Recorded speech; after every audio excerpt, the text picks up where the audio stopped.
Mornings on the Hill, it's St. Patrick's Day. Find out how people are celebrating during the pandemic. And get your brackets ready because SU men's basketball is headed to the NCAA tournament to play San Diego State Friday night. Plus, SU students and faculty will have their first Wellness Day next Tuesday. Hear how they plan to spend their day.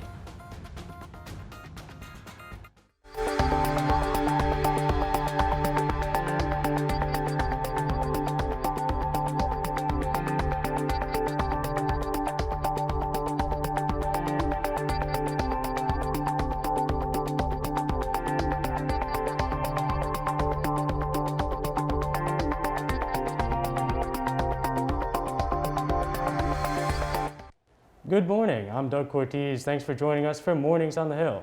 And I'm Maya Lockett. Here's a look at some of the stories we'll be talking about in our first half hour. It is St. Patrick's Day, a big day for celebrations and wearing green.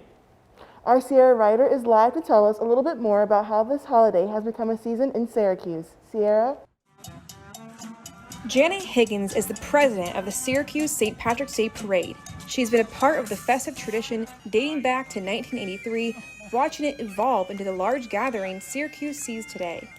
It started on Montgomery Street. It was a very small parade, and then eventually it developed into what it is today. It's just grown and grown. The annual parade happens the Saturday before St. Patrick's Day, but the Irish celebrations begin far before that day. So the typical year for St. Patrick's Day, the season would start the last Sunday of February. Why is the season so long to celebrate St. Patrick's Day?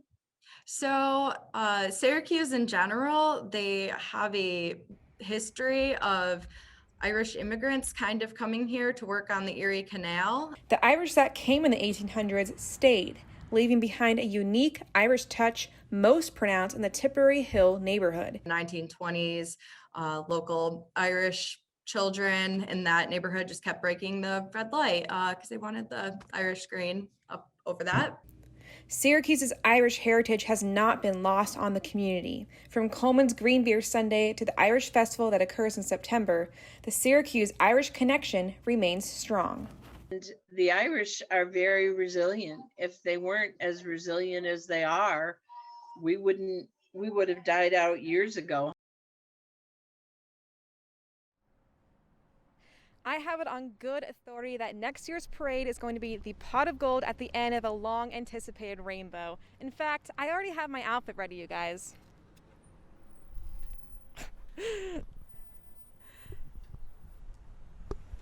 So, in the meantime, have some corned beef and cabbage, wear some green, and have a great St. Patrick's Day. Reporting live for Mornings on the Hill, I'm Sierra Ryder. Thanks, Sierra. Now we go to our COVID-19 update at Syracuse University with the latest numbers here on campus. 1 year since the first COVID case in Onondaga County, and Syracuse University is still combating the virus. While the numbers have remained in control for most of the semester, there are still 142 students in quarantine and 52 active cases of students, staff, and faculty living in Central New York. But an outbreak has occurred within Shaw Hall within the past week, and as of last night, residents have learned that they are required to get tested for COVID today. It just got a little easier to travel to and from New York State, but there is still no word if Syracuse students can travel, unless that travel is deemed essential by the university. Our Brendan Scalen is live with the story. That's right, Maya. Governor Cuomo announced last Thursday that people traveling to New York State no longer have to quarantine for 2 weeks. This recent news has some SU students hoping for change in the university's travel restrictions. With holidays like Easter and Passover right around the corner, many students are anxious to travel back home, even if just for a weekend. However, unless approved by the university, students aren't able to fly anywhere to see their family. I wish I could see them. They want to plan something for Easter, and I probably won't be able to go see them. And especially since we're going to be here until the beginning of July. I don't know if I'll see them even before then.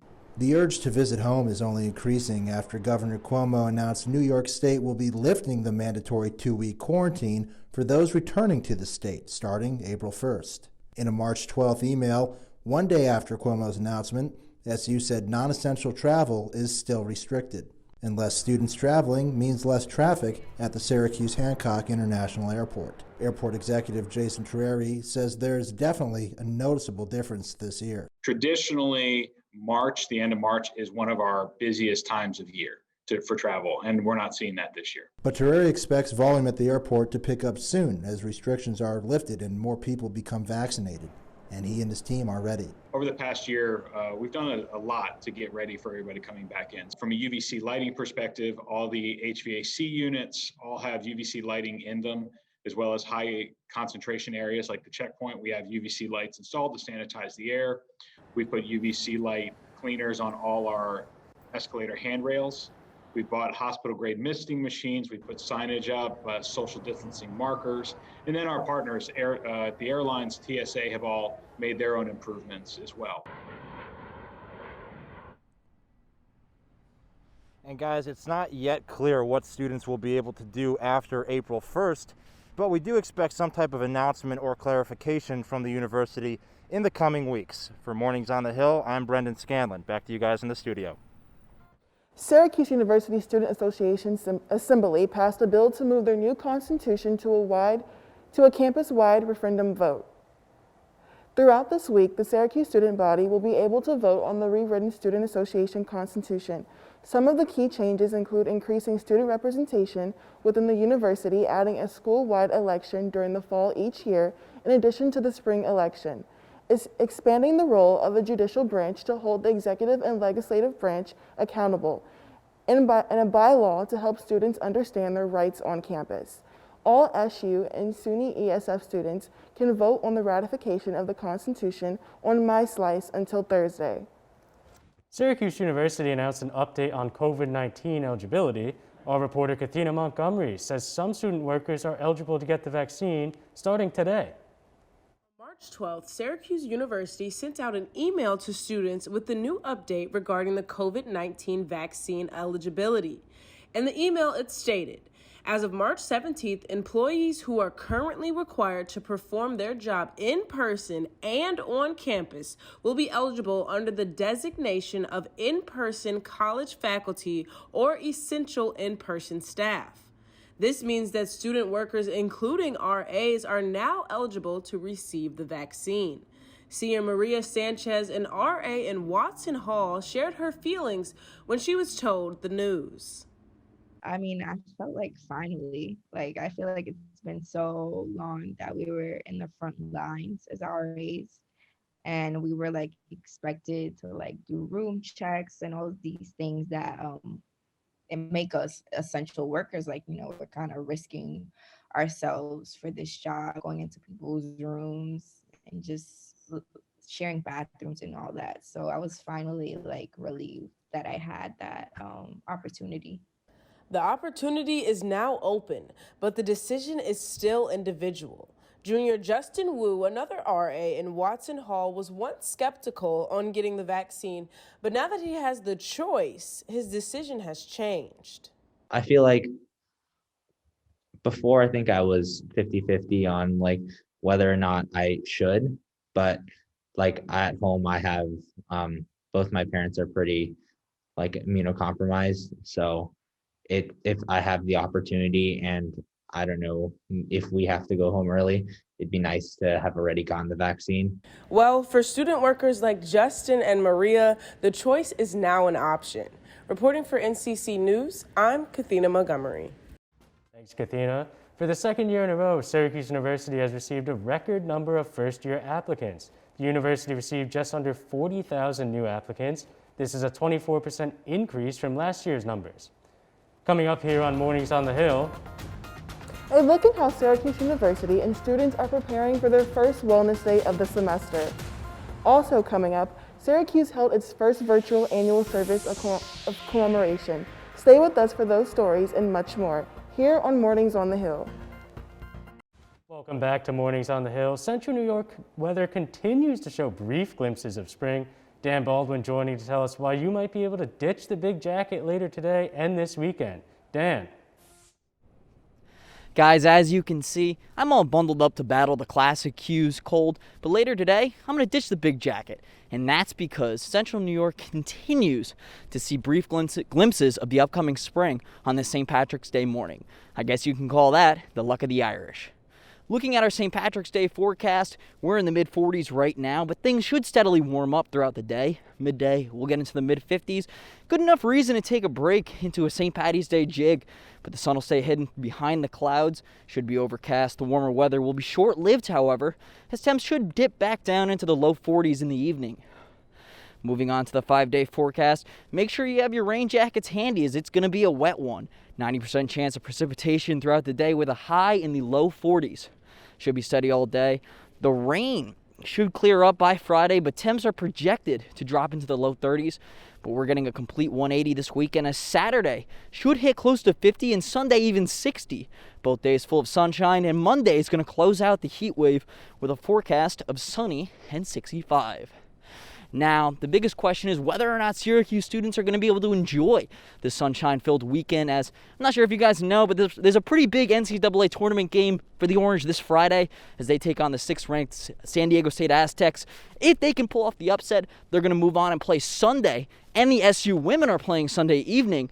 So if that's the case, and both teams are playing this Sunday, I think a lot of SU students are going to be glued to their TVs inside. But regardless, we have a sunshine-filled weekend ahead of us. Back to you guys in the studio. Syracuse held its first service of commemoration last night. The ceremony was held virtually.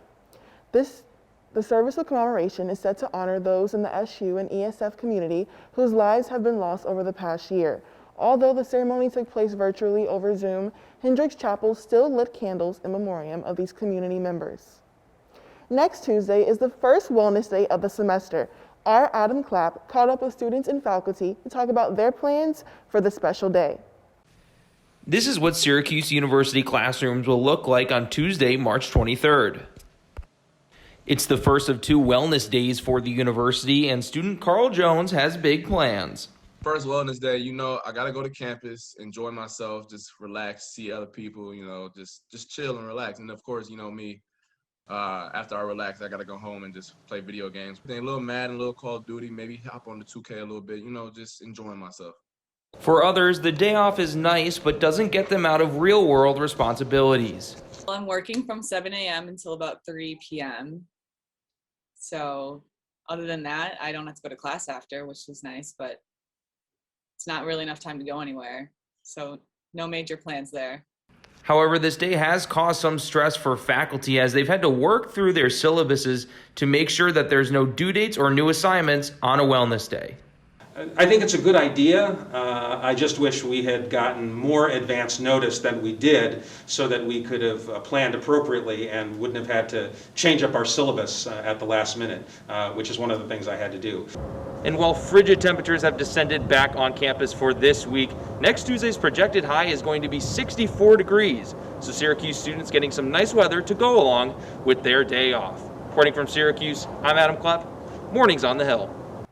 Still to come here on Mornings on the Hill, Tala Rao takes us through the Midwest region, including Syracuse's path to the Final Four, plus a look at the women's bracket. Stay with us, that story and more just ahead.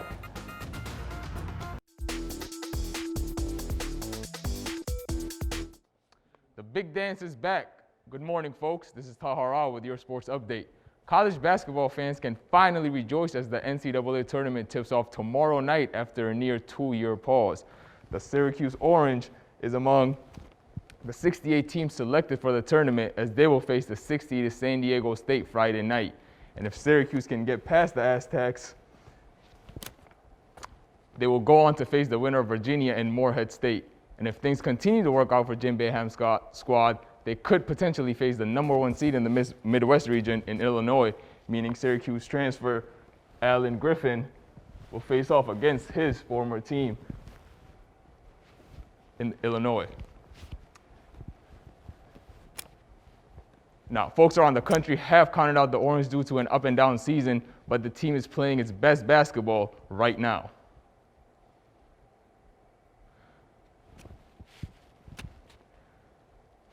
Looking at the field as a whole, I do not expect to see as many upsets this year as we have seen in the past during March Madness. That's simply because the tournament will be played in a bubble, which allowed the committee to seed teams without having to worry about location. Now, the path to the Final Four will be the toughest in the Midwest region with teams that I believe have been underestimated, like the 8th seed in Loyola Chicago, the 4th seed in Oklahoma State, who has one of the best players in the nation in Cade Cunningham, and Tennessee, who is a 5th seed but has been playing elite defense all year. That said, I've got top-seeded Illinois moving on from the region on the back of their young stars, Ayo Dosunmu and center Kofi Coburn.